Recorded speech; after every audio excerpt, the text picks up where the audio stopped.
Cathleen, I can see you, but the audience can't. Can you hear me? So Cathleen, while our tech works, we can see you. I think the Zoom stream can see you. It's just the audience in the room who can't see you. Oh, there you go. And I'm assuming you can hear me. Cathleen, thanks so much for joining us. I am going to allow you to introduce yourself because I know you for over 15 years as a friend. And I wouldn't even begin to know how to introduce your formal role at Twitter. But may I first start by thanking you for supporting the research at NCPACS and supporting this work here at Otago University and in New Zealand through the Data for Good partnership. And maybe you can speak to that as well. So Cathleen, maybe you can introduce yourself first and then we can start our chat. Thank you so much, Sanjana. Can you hear me? Yes. So first of all, kia ora to everyone in New Zealand, and thank you so much to NCPACS and the University of Otago, the New Zealand government and all the civil society and academic folks in the room or listening today. We're very excited to be a part of this conference, and it's a real honor for us. By way of introduction, I'm the team leader and sort of head coach for our public policy and philanthropy team across the Asia Pacific.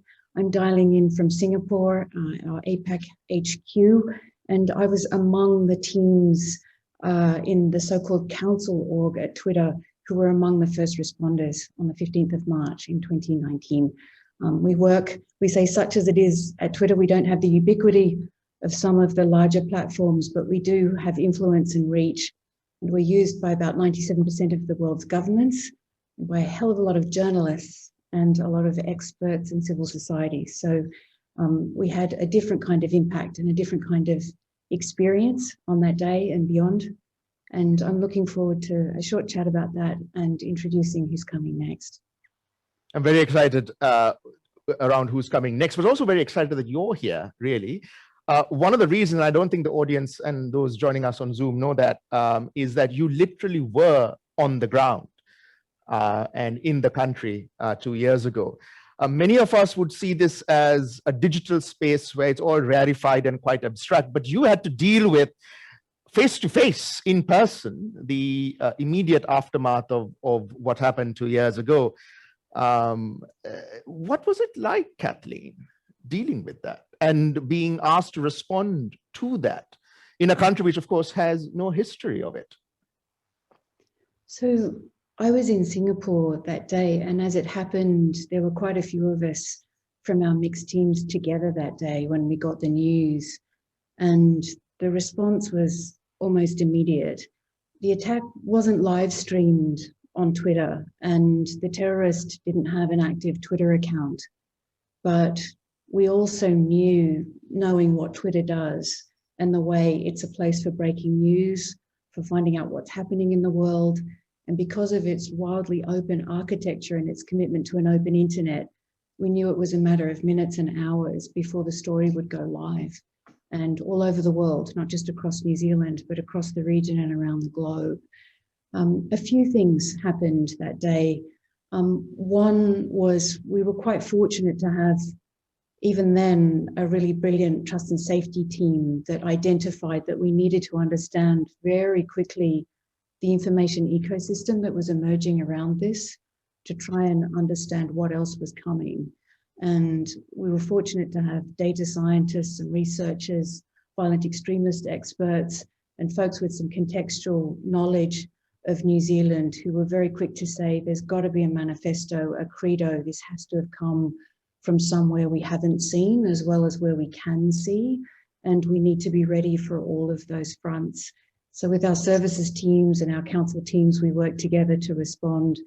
One of the fastest things that happened was that we were contacted by the New Zealand government, and we embarked on what was an intensive hours, then days, then weeks, and eventually months-long journey. We already had a relationship with different parts of the government for all of the usual reasons that tech companies do for problem solving and reporting of issues.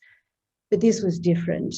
And by the time we touched down a little while later in New Zealand to meet with the government and different parts of it, and people representing the Prime Minister's office, everyone working on everything from national security to health to welfare to community affairs to sort of the investigatory side to meeting with civil society organisations and leaders and others. Literally from the moment we touched down actually and started going through immigration and customs, the grief was palpable. And it was very impactful. We felt it at the time. We felt the stoicism, the passion and performance of everyone trying to move as quickly as they could to react.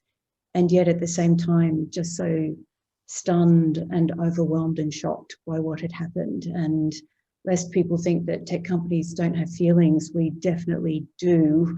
And we were very proud of what we were able to do, but I think we were also incredibly touched because New Zealand isn't the biggest country in the world, but it packs a punch. And it's proven to be sort of the little engine that could in this policy space and on these issues. And it's marking new ground. It showed its leadership spot, whether it was at the G7 or at the UN General Assembly, or in even speaking to and helping drive what became the Christchurch call, and our own involvement in the Global Internet Forum to combat terrorism. But I think we were deeply affected because it affected many of us personally.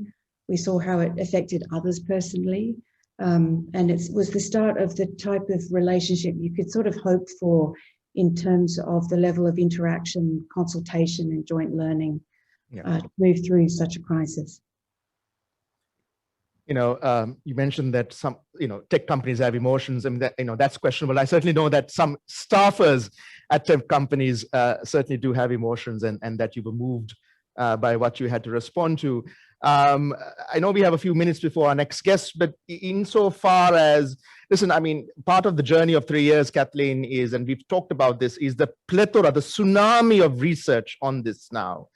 And sometimes it's also difficult for me as a doctoral candidate and a doctoral researcher to keep pace with, everything that's going on. It's almost as if, on the one hand, all the solutions and answers are there. On the other hand, it seems that it's so confusing that it's a epistemic paralysis. The more you read, the more you feel that you don't know what to do or can't do anything. So, Twitter has a very heavy research side to it. The simple question is, how much of that really impacts anything that the platform does?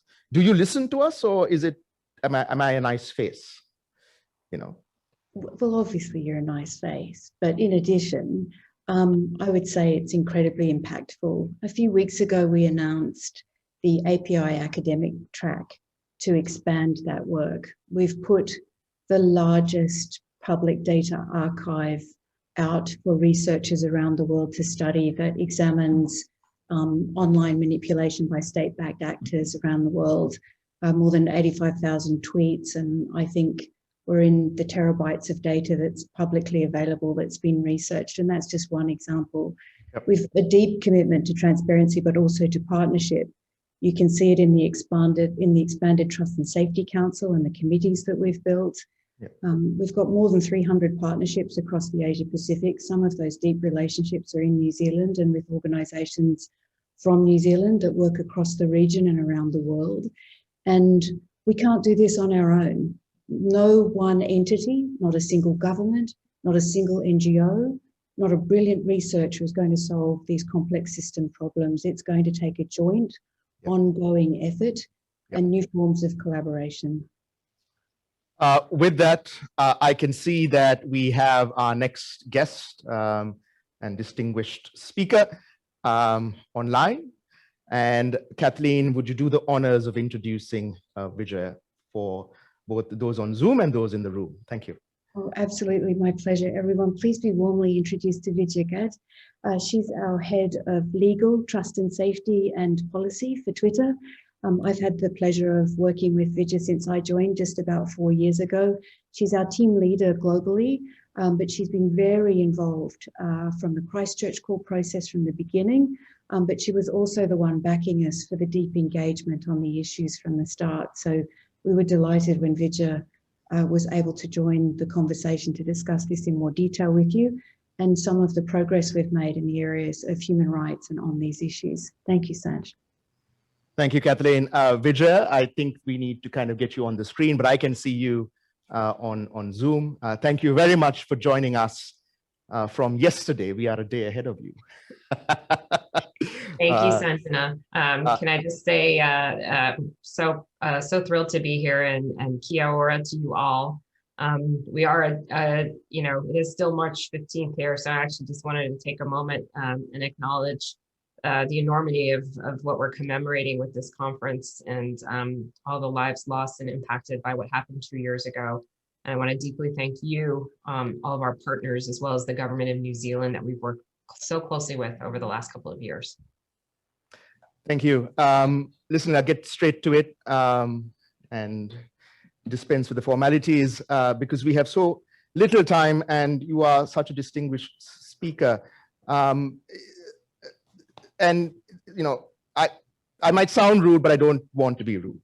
I just want to get to it. And the broader question here, Vijay, is that there is a lot that we hear in the media around newfound principles and an interest in, you know, addressing the platform toxicity and the harms on these platforms. And, you know, on the Twitter Analysts Day, Jack mentioned speed, innovation, and trust work, 3 key pillars for the company now.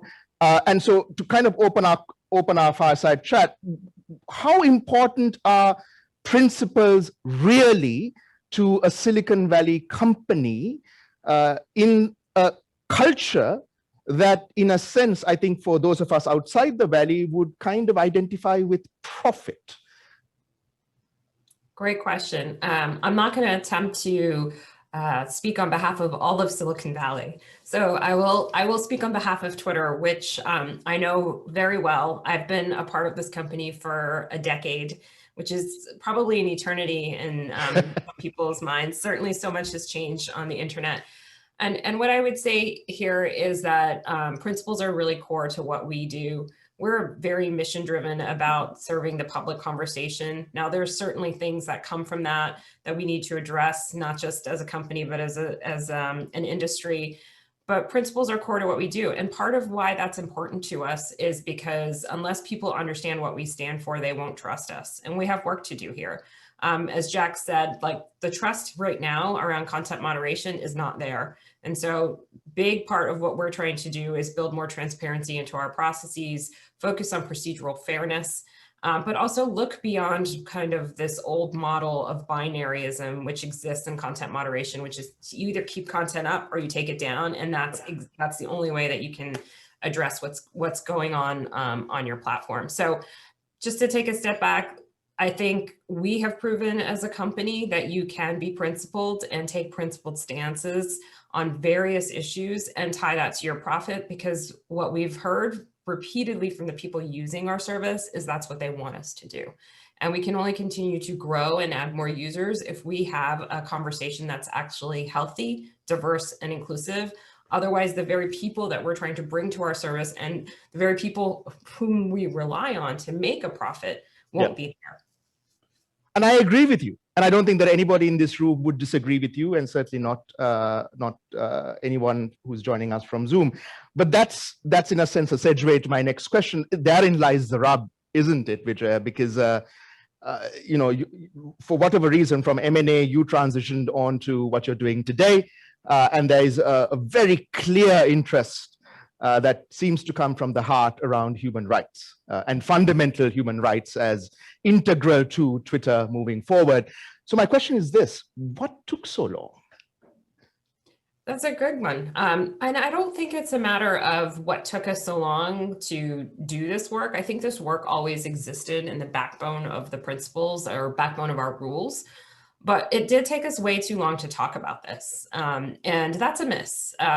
I would say one of the things that's been really influential for me is a lot of the work that David Kaye did as the UN Special Rapporteur on free speech. And he really articulated so much of this very, very well and convinced me that we actually need to start having this dialogue and bring people in on the journey, which is this balance that we're trying to strike between fundamental human rights, right? Because everyone talks about free expression or free speech in the United States, and they think of it as this sacrosanct right that has no barriers. But we know globally that's not true. We know that around the world, different people have very different different ideas of what free expression means, but we also know that globally people value other things. They value their safety, they value their privacy. And so what we're trying to do when we create a system of rules for content moderation is really find the right balance of that. And by right, I mean, it's right for our platform. It's right for the service that we're trying to put out in the world, which is to host a public conversation. But other platforms might decide something different makes more sense for them. And so I think that that's part of what you're seeing play out in the struggle around the world is everyone wants to know what's right and what's wrong, but it's not that simple and it's not going to be uniform across the industry. It's going to be really driven by what the purpose of the product is. And I hear you. And we have New Zealand's chief censor in the room. We have some of the countries out there as leading academics in the room from a policy and academic perspective as well. So I think we all hear you, which is a segue into my next question. Which is, I mean, a quote, and I want to get this right because I want to kind of base this on something that you explicitly said. And I quote, this is your Politico article, by the way, and you said, quote, "We believe in creating a space that permits world leaders to speak and be challenged for that speech," end quote. And you go on to say later on in that article, begin quote, "Speech is one of the most anthropologically complex things imaginable, and our rules have to meet that complexity." Now, Vijay, I agree with you again, but here's the rub. You know, probably know about my doctoral research on, which is looking partly on Twitter in Sri Lanka and New Zealand, and the two countries are so fundamentally different and yet connected by the platform you are part of. Now, the normative assumption in most speech is that you have a context like New Zealand, where there is high media literacy, a political culture, a media culture that critically engages, and with more speech comes greater critical engagement, and through critical engagement you get at veracity, or whatever that is, as close to veracity as possible. Now, the rub is that in a high noise, low trust environment like Sri Lanka, the very same thing, as you can imagine, leads to very different outcomes. And, you know, every imaginable thing that you're trying to work against, you know, happens in Sri Lanka, and it's very, very different to here. So, you know, how do you manage that really moving forward? And perhaps the more fundamental question is there one size fits all in dealing with these kinds of questions? I think you hit on it with your last question, which is there a one size fits all? And the answer to that question is we don't know, but we're going to try a lot of different solutions here to see what does work. And that's why you see, for example, with respect to misleading information, we have a range of remediation options for removal for the worst, most harmful content that could really lead to severe offline harm, people making decisions about their own personal health based on incorrect information. But we also have labels, because in some contexts where things are not quite as black and white, we want to encourage some debate and dialogue, and removing that content can actually fuel more conspiracy theories in some senses, or more distrust if we're removing and not even allowing a conversation to help. But I think this goes back to one of my previous points, which is like, if we look at this from a perspective of binaryism, which is you either have to remove content or leave it up, then we're not going to find the optimal solutions. And I think the other piece of this that I really want to emphasize is that this isn't just about social companies or just about Twitter. We have to look at these problems holistically across our society. And I think this is where your research, but also the government of New Zealand has been so open, right? That looking at these problem spaces across the spectrum of players to make sure that we're addressing them, not just at one level, but at all of these levels, because I can tell you right now that Twitter can't solve these problems by ourselves, nor can technology companies solve them by ourselves. We really do need collaboration across academics, civil society, different types of industry groups. Government is such a key player. And we're getting better at that, but honestly, we have a long way to go there. And again, I hear you. And I began, and you were not on the call, I began by telling the audience that these are issues that some of us, and as Cathleen and some others at Twitter know, and many other social companies know, we in the Global South have seen this, this, and have been begging, pleading to the companies and the powers that be to kind of say, listen, we are seeing this and it's going to expand at scale and greater scope elsewhere. So this is not new, but let me come back to that. But in a sense also goes to a question that I want to ask, and I've written this down because it comes out of the consequence of my research, but it's not particularly original, in that in so many contexts, unlike in Aotearoa, New Zealand, you have populist technocrats, political entrepreneurs, and hate innovation. So much of the conversation deals with the 6th of January or either side of the Atlantic, and you're held accountable to that. But what happens to the rest of us, including Aotearoa? What happens to the terrible Twitter versus the terrific Twitter? If you are going to be focused on or compelled to focus on what is going on back home, at least for you in the United States, where do the rest of us fit in 2021 and beyond? So I guess I would say that 75% of the people who use Twitter, or approximately 75%, are outside of the United States. And so different countries may be louder or less loud, but if I'm looking at this as, and which I am, where are the people who use our product? They're outside of the United States. So I have to look at these situations from a global perspective. And honestly, these problems are really global. The way that women, underrepresented groups are treated online are global problems. They're not just one country problems. And they're problems not only online, but they're problems in the real world. So it is a very global approach. And I think back to, obviously the attacks in Christchurch and a lot of the work that came from that, the collaborative work across all of our groups. We have actually used that in the United States. We've used that around the world. A lot of whatever we learn, and we'll be publishing more about what happened in the United States on January 6th, will be applied globally. So even if we are in any one moment responding to a particular incident in a particular country, we're doing retrospectives to really learn what could we have done better? How could we have moved faster? Could we have prevented this? And taking those learnings and making sure we're building products and solutions for the next time. Because unfortunately, I think we are all aware that these problems have not gotten better. And in fact, in some instances, they feel at times to be getting worse. So we know we're going to face these types of issues in the future. And we want to make sure that we're not making the same mistakes. That doesn't mean we're ever going to handle things perfectly, unfortunately, because our adversaries are getting better in this space. You probably see that, right? As soon as we see one type of tactic and we try to enforce against it, our adversaries are getting smarter, they're getting better, they're finding new vectors to get their information across. And so we need to keep that up as well. But we want to at least be in a position where we're really learning, using every opportunity to learn from what's happened to get better for the future.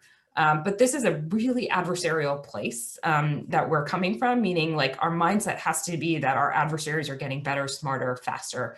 How do we keep up with them? And it's also usurping what he put out. So I'm just going to jump ahead in the questions that I want to ask. So I won't name the platform or the company, but I was on a call last week around a feature set that a certain company wanted to release in Sri Lanka and in the global south. And of the many things that we talked about, it was about the inadvertent consequences of launching that aimed at a demographic which had the lowest literacy in the country. And of course, it is meant to be one thing, but it is going to be usurped to be quite another thing. And you're no strangers to this. So with regards to Twitter, though, and I've tweeted about this publicly with Twitter Spaces and all of these new features that you're putting up around audio.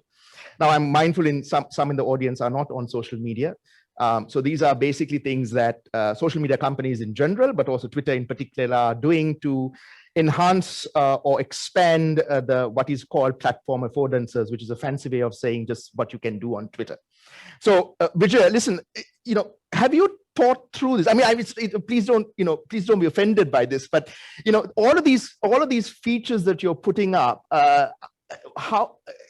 what are the safeguards to the extent that a company like yours can manage to figure that out, that are in play and in place around the inadvertent consequences of the strategic abuse and misuse of those features?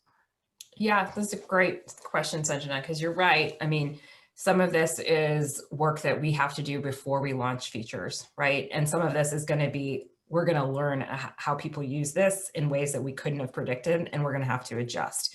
And so one of the things I would say is so different about our company today than it was many, many years ago is we have health and safety reviews that are part of our product reviews. So we have this in the very early designs of our product in ways that we just didn't. And we can build some of this infrastructure into the product itself.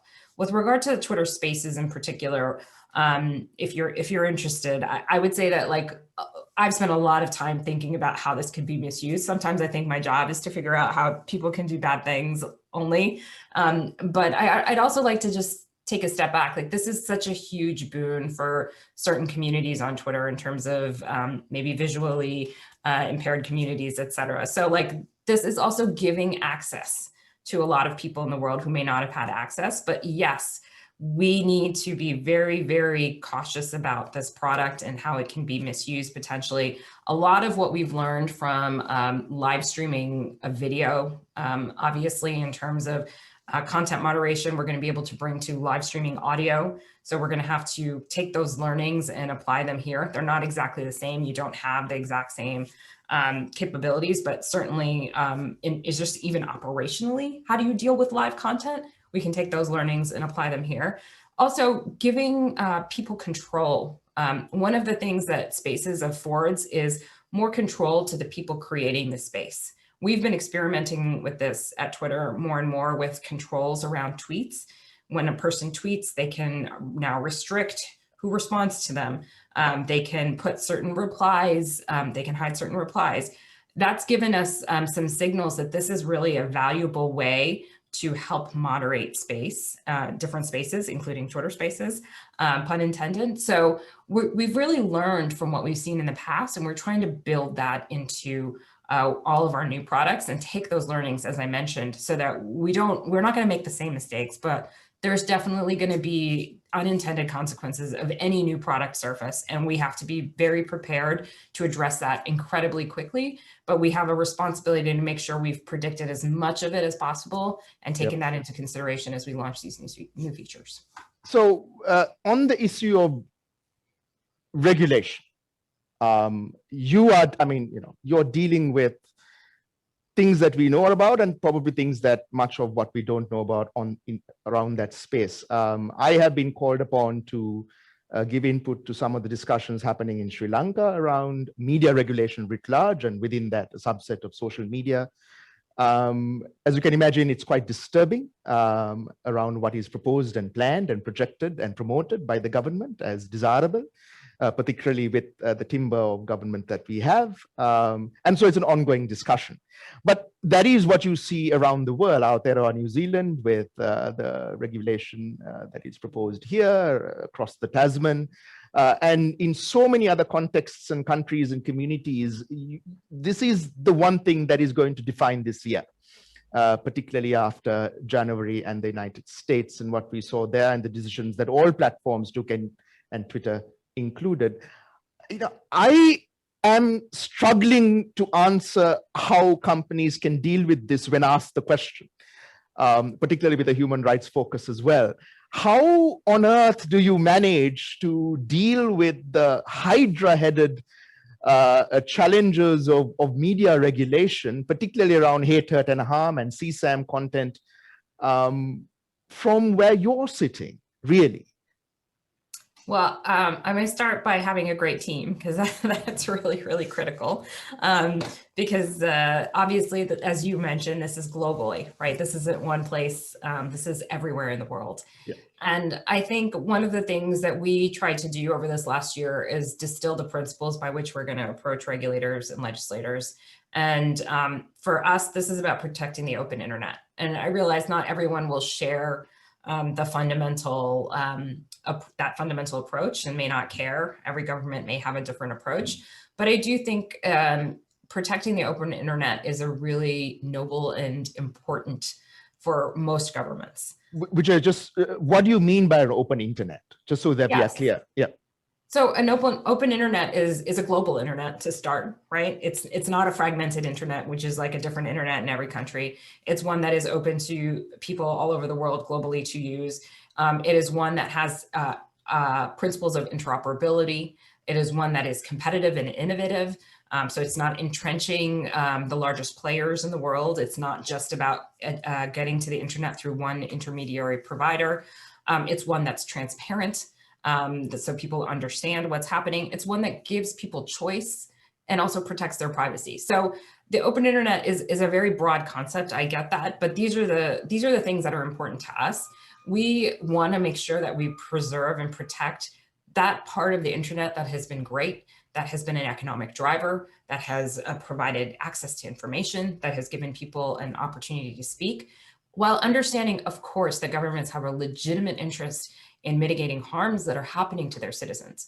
And so we want to be part of that solution, but we want to make sure at the same time that we're engaging in those conversations to provide those solutions, whether it's on CSAM or extremism, that we're thinking about these other things, which is innovation and competition, because we think those are very critically important. And we don't want to, of course, inadvertently do things that make the internet more, either fill it with more harm or reduce its impact and importance in the world.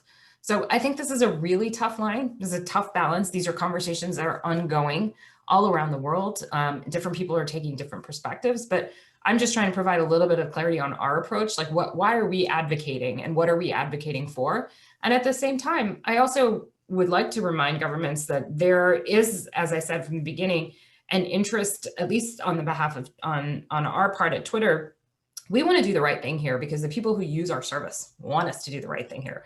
Our advertisers don't want to advertise on a platform that has CSAM material or has extremist material. That's not what they want. So we have, our incentives are very much aligned. So there are non-regulatory approaches that can work. And I think of GiftCT as an example of that.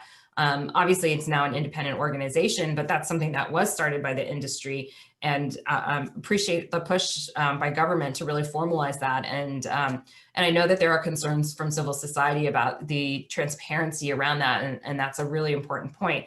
But I do think there are non-regulatory frameworks that can really address this in a much quicker fashion that maybe don't have some of the downsides that certain types of regulations might have in terms of protecting an open internet. But there's work to do here, and you're right, this year will reshape regulatory framework for the internet. And I hope that at the end of it, that we all still like using the internet the way we did once before. You know, I wish I shared your optimism, and I hope that optimism is what governs all of this. But you know, when and I won't mention the names or the countries or the context of the communities, but when Twitter staff are held under the threat of being imprisoned, and that is how you move forward a conversation on regulation, I'm not sure that leads to a good place. I'm not convinced. I'm willing to be convinced, but I'm not sure. And I think that is the challenge, isn't it? I mean, this is not an academic debate. This is very real.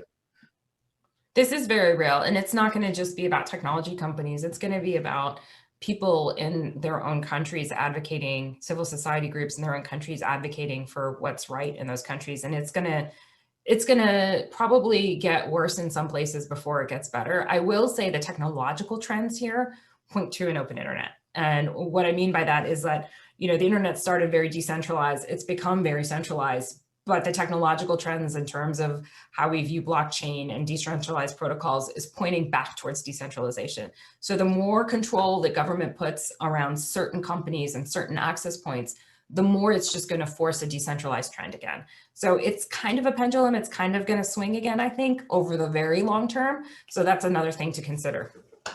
A lot of what people would read about you in particular, and what the company is today, is around your interest in human rights and your articulation of it. You know, I mean, quite, you know, you're not fearful of saying what you think the company's principle should be around. And I'm asking this as a Sri Lankan. So again, I mean, forgive me for my bluntness, but listen, how much of this is ingrained after you or beyond you? Because there's a particular tendency in American media to make it about the individual, you know, which is a, you know, uniquely American thing to do. And that exceptionalism writes itself to the media coverage of Vijay, you know, and, you know, Vijay's story being the one that writes the company's story. But how much of that is true, really? And how much are you doing to kind of make sure that this is principle and policy as opposed to Vijay, the person?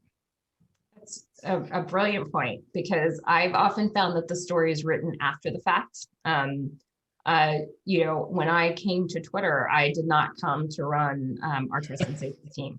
I came as a corporate lawyer taking the company public. So, of course, now that I run these teams and I'm the spokesperson for these issues, and obviously I care about them very deeply. People have written this great story using my background and the things I care about. And of course that plays into it. But if I look at my experience at Twitter, it's been about me really absorbing the culture of the company in doing my job and what we're trying to do in the world.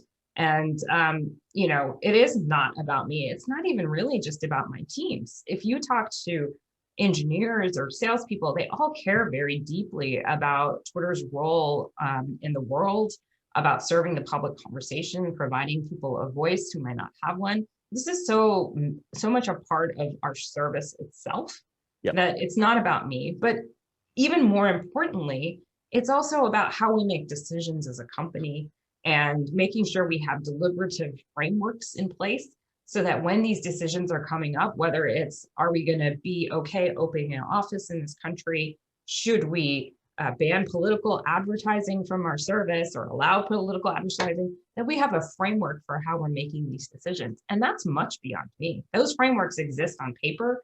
They exist across the company. And, you know, we have a human rights team within the company that is educating me constantly. And we have amazing people like Cathleen, whose background is human rights. You know this, who are constantly flagging issues and telling us how we can do better. So it's absolutely not about me. I'm just the story because I get to be the spokesperson for the wonderful teams that I have. But it's so important that these infrastructures exist within the company. Otherwise, you're always going to be playing catch up, right? Because decisions are going to be made that you're always trying to unwind if you don't have a framework for how to address these issues as they come up. For sure, but I mean, because you're here, because you're in this room, and you know, the elephant in the room is actually what happened on the 6th of January. So it's not a hard question in one sense. I don't want to get you to speak about what you don't want to speak about because it's in a sense the public domain knowledge. But you know, from the perspective of an academic researcher, it is an inflection point. I mean, that day really changed the conversation fundamentally in ways that we never expected across the board and around Twitter as well, but also dealing with social media. And in a sense, and don't get me wrong, and please the Zoom viewers don't get me wrong, I'm glad in a way it happened during the thesis writing phase because I can work that in as well. Because always happy to help with your thesis. Let's hope it doesn't come to violent interactions helping my thesis along the way before I submit. But you know, can you, because I mean, you're the only one who can really answer, can you help us understand what the process that the company underwent on that day around that decision? Because I think that you have a receptive audience here in Aotearoa, but globally as well. I would say we tried to be as transparent as possible on that day itself. That was really important to us. So we published our decision-making framework.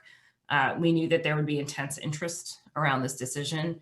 And, you know, what we tried to do was provide a little bit of transparency. And I think that was really, I would love to do more of that. You know, I'm a lawyer, so case studies, I think it would be really interesting if we could, on the most interesting enforcement decisions, publish case studies so people can see what our thought process is, what are the facts that we're using, how are we applying the facts to our rules. I think that that's really one of the more interesting things that we can do as a company, and I'd love to do more of that in the future.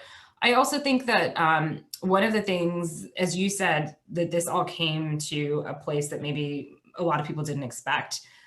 We certainly, as a private corporation, never felt that we would be in the position of affecting the public discourse by a world leader in the way that we obviously had to on that day, because of the fear of further incitement of violence and what we were seeing both on our platform and off. But it raises some really great questions about what is the role of private corporations in speech of this sort. You know, Should we have different types of policies that apply to world leaders in terms of the latitude that we give them, or should they be held to stricter standards because of the influence and the power that they wield? How should we think about enforcement of our rules against world leaders? Should they have, should they not be enforced? Should we have some sort of, you know, interstitial, which we've used in the past? Should they be eligible for permanent suspension? These are conversations that are going around all over the world now, and we're certainly engaged in them. So in some senses, like, I could provide you with a little bit more, but I actually think the more interesting thing is what's going to happen next. Because I do think that this raised a bunch of questions that now need to be addressed, and you're going to see much more from us on that in the future. I agree with you, and we've come to the end of our time, but I always kind of make the comparison to English or any kind of grammar, and I say that social media companies have been looking at the punctuation, the full stop at the end of a sentence, which is grammatically incorrect. I hope that you don't get to make decisions on the lines that you made, because we construct our sentences better. And so that the punctuation flows from a better sentiment, as opposed to you having to enforce grammatical rules around something which is actually quite toxic, you know, if you get the analogy. So thank you very much for this fireside chat. It has been an incredible honor, and you know, for making the time to join all of us here in Aotearoa, New Zealand, and our little conference at NCPACS. It is an extraordinary privilege. And we thank you from all of us here in the room. Vijay. Well, thank you so much. I'm so happy to be here, and thank you for all of your work in this space. It makes us all better. And I think I speak for all of us, and I wish it could have been in person. I think we all would have enjoyed being in New Zealand, given everything that's going on in the world. Hopefully maybe another time. Thank you very much. Thank you. Bye. Bye-bye.